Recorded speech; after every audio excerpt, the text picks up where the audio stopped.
At the time of the invasion, there was an estimated 190,000 troops on the border of Ukraine. The visual image alone, seeing miles of military hardware such as tanks rolling into your country, makes it clear the only option is to surrender to the eventuality.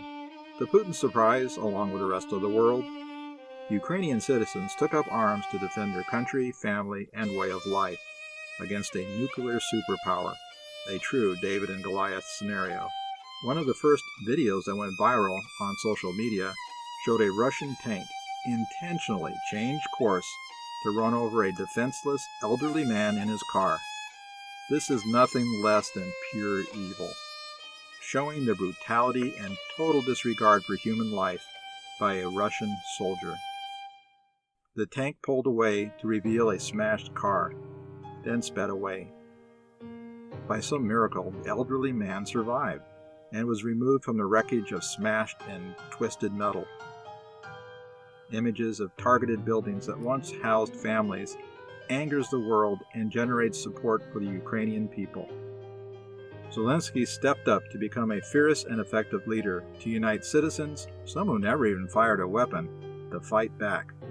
Russia obviously did not learn from the Chernobyl power plant disaster of 1986 and shot at a large nuclear power plant in Ukraine.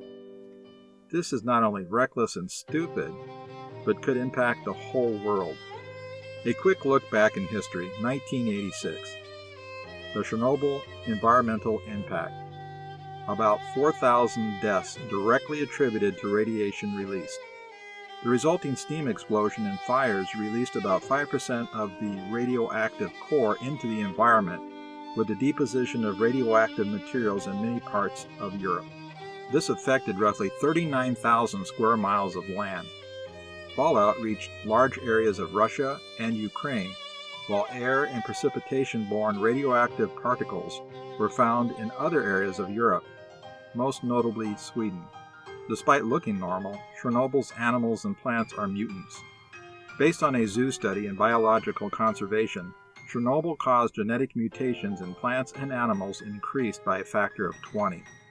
It is too disturbing to actually show pictures of deformed, mutated animals. Even today, there is still melting into the base of the power plant.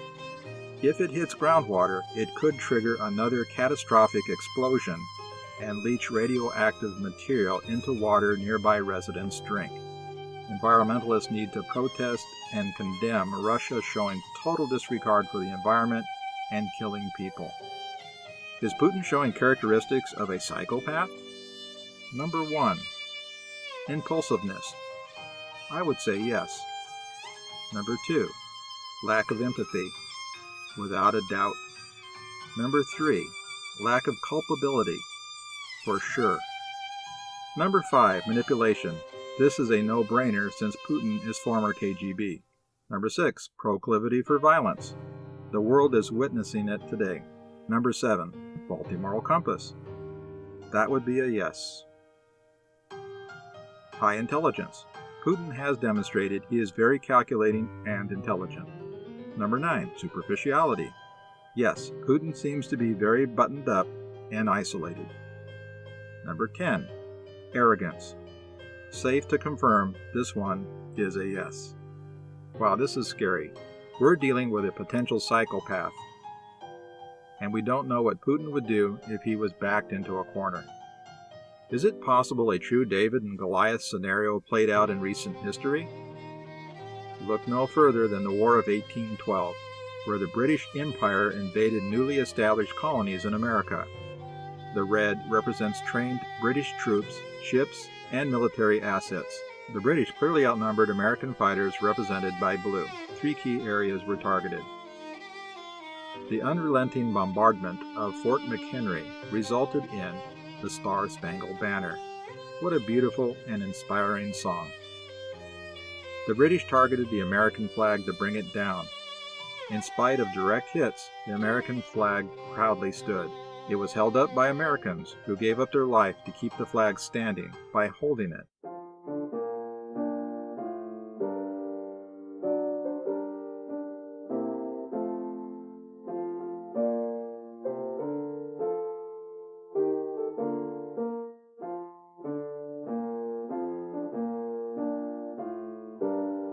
America has been the envy of the world with our Bill of Rights and U.S. Constitution. We as a country and people are so dangerously close to losing our great country, heritage, and freedom. It has been written, those who fail to learn from history are destined to repeat it. As Americans, we have been under constant attack from abroad and within. We are a symbol of freedom and inspiration to others across the world. During the Civil War, we almost destroyed ourselves as a nation and as a people. Once again, we are divided at a time the world needs us most. The question that comes to mind is, are we on the verge of World War III? A look back in history shows it does not take much to trigger a world war. World War I, also known as the Great War, involved much of Europe, as well as Russia, the United States, Turkey, and fought in the Middle East, Africa, and parts of Asia. Tension in the world was building. The spark that set off World War I came on June 28, 1914, when a young Siberian patriot shot and killed Archduke Franz Ferdinand, the heir to Austria. As a result of the military alliances that formed throughout Europe, the entire continent was soon engulfed in war. Because European nations had numerous colonies around the world, the war soon became a global conflict. World War II is considered to have started on September 1, 1939, when Nazi Germany under Adolf Hitler invaded Poland. The United Kingdom and France subsequently declared war on Germany on September 3, 1939. Nazi Germany, Fascist Italy, and Imperial Japan were united. The United States entered the war after the bombing of Pearl Harbor in Hawaii by Japan. Many people are asking the question, what is happening in America? It is my personal opinion the decline of America started under President Eisenhower, the 34th president, from 1953 to 1961. He warned the American people of the military-industrial complex.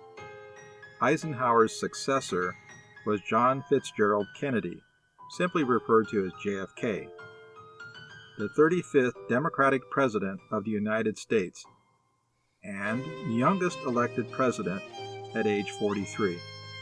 JFK found himself surrounded by enemies and a tense relationship with the CIA. During his time in office, the United States was involved in the Vietnam War since 1950, and JFK was committed to bringing it to an end. JFK had served in the Navy and became a war hero by his actions to save crew members after the sinking of PT Boat 109 during World War II. An interesting story for those interested in history. Over the years, I have done some research into the assassination of JFK. There will be a lot of information near the end of the video if this is of interest to you. JFK had charisma, a military background, and skill in the art of diplomacy. At the time, JFK was dealing with the Vietnam War, civil rights movement under Martin Luther King Jr., which he supported, Cuba Bay of Pigs incident, and the Cuban Missile Crisis where Russia installed nuclear weapons in Cuba. Wow, that's a lot to deal with. The following is a speculation on how JFK would deal with the invasion of Ukraine by Russia, based on how he confronted and countered Russia during the Cuban Missile Crisis. Good evening, my fellow citizens. Neither the United States of America nor the world community of nations can tolerate deliberate deception and offensive threats on the part of any nation, large or small. We no longer live in a world where only the actual firing of weapons represents a sufficient challenge to a nation's security to constitute maximum peril. Nuclear weapons are so destructive and ballistic missiles are so swift that any substantially increased possibility of their use or any sudden change in their deployment may well be regarded as a definite threat to peace. For many years, both the Soviet Union and the United States, recognizing this fact, have deployed strategic nuclear weapons with great care, never upsetting the precarious status quo, which ensured that these weapons would not be used in the absence of some vital challenge. Our own strategic missiles have never been transferred to the territory of any other nation. under a cloak of secrecy and deception. And our history, unlike that of the Soviets since the end of World War II, demonstrates that we have no desire to dominate or conquer any other nation or impose our system upon its people. Nevertheless, American citizens have become adjusted to living daily on the bullseye of Soviet missiles located inside the USSR or in submarines. The 1930s taught us a clear lesson. Aggressive conduct, if allowed to go unchecked and unchallenged, ultimately leads to war. This nation is opposed to war. We are also true to our word. Our unswerving objective, therefore, must be to prevent the use of these missiles against this or any other country, and to secure their withdrawal or elimination from the Western Hemisphere. Our policy has been one of patience and restraint, as befits a peaceful and powerful nation which leads a worldwide alliance. We have been determined not to be diverted from our central concerns by mere irritants and fanatics. But now further action is required, and it is underway, and these actions may only be the beginning. We will not prematurely or unnecessarily risk the course of worldwide nuclear war, in which even the fruits of victory would be ashes in our mouth. But neither will we shrink from that risk at any time it must be faced. I have directed the armed forces to prepare for any eventualities. It shall be the policy of this nation to regard any nuclear missile launched any nation in the Western Hemisphere as an attack by the Soviet Union on the United States, requiring a full retaliatory response upon the Soviet Union. He has an opportunity now to move the world back from the abyss of destruction by returning to his government's own words, and then by participating in a search for peaceful and permanent solutions. This nation is prepared to present its case against the Soviet threat to peace and our own proposals for a peaceful world at any time and in any forum, in the OAS, in the United Nations, or in any other meeting that could be useful, without limiting our freedom of action. We have in the past made strenuous efforts to limit the spread of nuclear weapons. We have proposed the elimination of all arms and military bases in a fair and effective disarmament treaty. We are prepared to discuss new proposals for the removal of tensions on both sides. We have no wish to war with the Soviet Union, for we are a peaceful people who desire to live in peace with all other peoples. But it is difficult to settle or even discuss these problems in an atmosphere of intimidation. That is why this latest Soviet threat, or any other threat, which is made either independently or in response to our actions this week, must and will be met with determination. Any hostile move anywhere in the world against the safety and freedom of peoples to whom we are committed will be met by whatever action is needed.